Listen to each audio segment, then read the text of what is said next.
Eh bien le bonjour, ici Django, bienvenue dans cette nouvelle vidéo. Ça fait très longtemps qu'on n'a pas parlé de Starfield. Évidemment, il y a eu beaucoup de news dans les jours qui ont suivi la présentation pendant le Xbox Showcase, donc avec le Starfield Direct. Mais ça a été assez calme au fur et à mesure. Il y a eu le petit drama qui a duré quelques jours concernant l'édition physique qui n'aura pas de CD. Au final, ça a été confirmé, il y aura bien un CD quand même. Faut pas abuser. Il n'y a que l'édition collector en fait où il n'y a pas de CD. Mais pour les deux autres éditions, il y aura le CD dans la boîte si vous le prenez en physique. Bref, aujourd'hui on va s'attaquer à un nouveau morceau, c'est le système de combat de Starfield. Il y a un article très intéressant de The Gamer qui est un peu à l'extrême opposé de ce que moi je dis, en tout cas sur le titre, hein, parce que évidemment je le découvre avec vous, donc j'ai juste scrollé vite fait pour voir la taille de l'article, voir si ça pouvait passer dans une vidéo. Mais c'est très intéressant, je pense. Ça a l'air assez développé. Bref, on va se lancer tout de suite. Moi, d'abord, mon petit avis sur le système de combat de Starfield, c'est que ça a l'air très mou. Personnellement, j'avais complètement détesté le système de combat des Fallout. J'étais vraiment pas du tout fan du retour, des sensations de tir, de tout ça. C'était vraiment très étrange.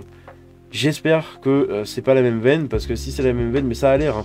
L'interface a l'air un peu pareil, et le ressenti au niveau des armes, ça a l'air un peu pareil, comme ça quand on regarde la présentation. J'ai assez peur, on verra bien, mais j'ai des petits doutes là-dessus. Starfield ressemble au meilleur shooter que Bethesda ait jamais fait. L'action n'a jamais été le point fort de Bethesda, mais il semble que cela puisse changer avec Starfield. Ça, je suis d'accord, ça n'a jamais été le gros point fort de Bethesda. Vous jouez pas à un de leurs jeux pour avoir de l'action, vous jouez à leur jeu pour avoir du lore, pour avoir une histoire, enfin une histoire, pas vraiment, mais un univers en fait, pour avoir des interactions avec les personnages, des dialogues, des trucs. C'est voilà, c'est leur force. De toute façon, chaque studio a toujours sa force. Vous regardez chez Ubisoft, là c'est les premiers qui me viennent. Leur force, c'est surtout le design des mondes et créer des univers cohérents. Ils sont très forts là-dedans. La reproduction aussi historique avec tous les Assassin's Creed. Bref, donc chaque studio a vraiment son point fort. Et malheureusement, l'action, c'est pas le point fort de Bethesda. Bethesda n'a jamais été le meilleur du coup pour développer des jeux d'armes satisfaisants. Chaque fois que j'ai choisi Skyrim sur console, j'ai instantanément souhaité jouer sur PC à la place afin de pouvoir trouver un mode, n'importe quel mode, pour rendre son combat plus tolérable. Moi, il y a un truc qui m'a toujours dérangé sur Skyrim Xbox, c'est les contrôles. C'est toujours très chelou. Et je sais pas, c'est le déplacement de la caméra et tout, ça m'a toujours un peu dérangé. C'était toujours un peu bizarre. Donc ça fait que j'ai toujours joué mage au final sur Skyrim. Pour avoir les AOE avec les boules de feu. Bon, tel un gros noob, mais ça c'est une autre histoire. La série Fallout est légèrement meilleure sur ce front parce que son système VATS vous permet de ralentir le temps et de cibler des parties spécifiques du corps sur vos ennemis. Oui, ça y est, je m'en souviens. Ouais, c'est vous activez un slow motion et vous avez des trucs, des petites fenêtres qui s'ouvrent un peu à la manière de Cyberpunk quand vous lancez du piratage. Du coup, pour sélectionner la partie où vous voulez tirer et tout, avec le chance de réussite et tout. C'est vrai, ça me revient. De voir votre pourcentage de chance de faire des dégâts, voilà, puis de regarder les balles voler à travers les adversaires au ralenti. Fallout est peut-être meilleur, mais aucune des deux séries n'est connue pour son jeu de tir viscéral, ou arc, ou jeu de bâton magique.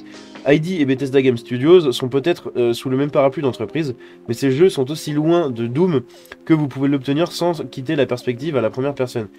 C'est vrai que dans la même boîte, il y a aussi Doom, qui est du coup un jeu d'action centré uniquement sur l'action et sur les jeux de tir. Enfin sur le tir, du coup sur le shooting, du coup c'est rigolo. Mais on sait que Doom d'ailleurs, avant de continuer l'article, on sait que les développeurs de Doom, donc ID Software, ont beaucoup aidé Bethesda pour Starfield.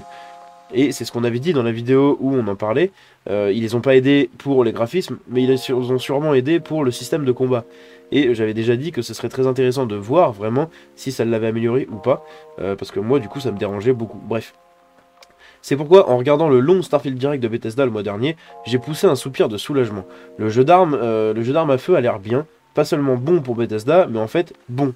Si je voyais certaines des pitreries que ce jeu peut vous permettre de monter dans un jeu de tir à la première personne dédié, je serais toujours excité d'attacher un jetpack et de me mettre au travail. C'est vrai que, par rapport à Fallout 4, oui, ok, il y a une différence, mais pour moi ça reste quand même assez mou, quoi. Je sais pas, il y a vraiment un ressenti un peu chelou. Après, est-ce que c'est que dans la présentation ou est-ce que ça sera aussi quand on l'aura dans les mains, j'en sais rien. Mais j'avais vraiment pas du tout aimé Fallout 4 et Starfield, bon, ça va rassurer, mais pas des masses quoi, hein, ça va rassurer de 5% quoi, si on peut dire ça comme ça.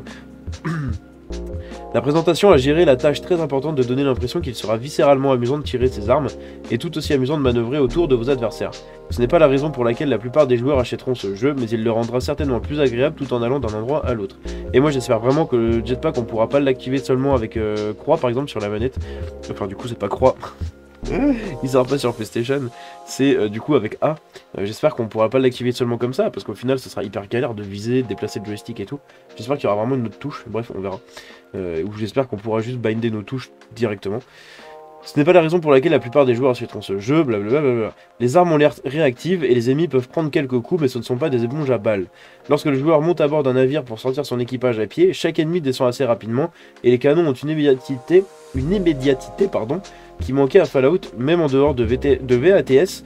Introduire des vaisseaux spatiaux comme un nouveau type de camp de bandits est une ride passionnante, car au lieu de simplement les piller, vous pouvez les ajouter à votre flotte.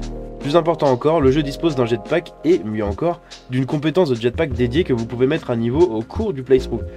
Je suis un grand fan de du combat acrobatique dans des jeux comme Titanfall 2, Doom Eternal et Neon White, alors j'ai pas du tout la ref pour le dernier, et bien que Starfield ne se sentira presque certainement pas aussi bien que ses masterclass en cinétisme, le jetpack semble ajouter une nouvelle tournure amusante aux rencontres. Être capable de tirer quelques coups de feu à partir de la couverture, puis de sortir, de voler au-dessus de la tête et d'atterrir derrière l'ennemi pour le tir à tuer est quelque chose dont je ne me vois pas me lasser pendant longtemps, très longtemps. Bah, le fait du jetpack en fait ça rajoute vraiment quelque chose de dynamique dans le combat, mais je me demande si par exemple quand vous êtes dans un vaisseau vous n'aurez pas la possibilité d'utiliser le jetpack. Du coup, comment va être le système de combat? Ça va être archi mou. Donc les phases en vaisseau, les phases dans des bâtiments, dans des couloirs, dans des trucs, ça va être vraiment très très mou quoi. Ça va être... je sais pas, ça va être bizarre. Une partie du problème avec le jugement du combat dans un jeu auquel vous n'avez pas joué est que vous ne pouvez pas évaluer ce qu'il ressent réellement. Starfield pourrait être légèrement décalé et je ne serais pas en mesure de le dire en regardant la capture. J'ai vraiment besoin d'y jouer. Mais si le combat est aussi bon qu'il n'y paraît, il s'accumule pour être le meilleur tireur de Bethesda à ce jour. Oui, ça fait aucun doute, je pense que ça sera forcément le meilleur jeu le meilleur jeu avec le meilleur shoot, si je peux dire ça comme ça, je m'embrouille un peu, mais j'espère que vous avez compris. Donc le meilleur système de combat, voilà, d'un jeu Bethesda, je pense que oui, merci les développeurs de Doom du coup, mais j'ai quand même assez peur de la rigidité du truc et de l'effet un peu plastique Playmobil quoi. Je dis souvent ça pour les jeux comme ça, mais ça a vraiment l'air d'être un espèce de plastique Playmobil en fait au niveau du piou-piou quoi, c'est vraiment chelou. Je sais pas, on verra quand on l'aura dans les mains, mais ce sera très intéressant de le découvrir. Bref, donnez-moi votre avis, est-ce que vous avez apprécié du coup la présentation du Starfield Direct au niveau du système de combat? Qu'est-ce que vous en pensez? Est-ce que vous avez aimé celui des anciens jeux? Bref, donnez-moi vraiment votre avis général là-dessus. Moi j'ai pas grand chose à rajouter, j'ai peur pour ce système de combat. Mais encore une fois, faut attendre d'avoir le jeu dans les mains pour le tester. Donc on verra bien. Bref, voilà ce que j'avais pour aujourd'hui. J'espère que cette petite vidéo vous a plu. Si c'est le cas, vous pouvez la liker et vous abonner en activant la cloche. Je vous dis à la prochaine. C'était Django. Ciao.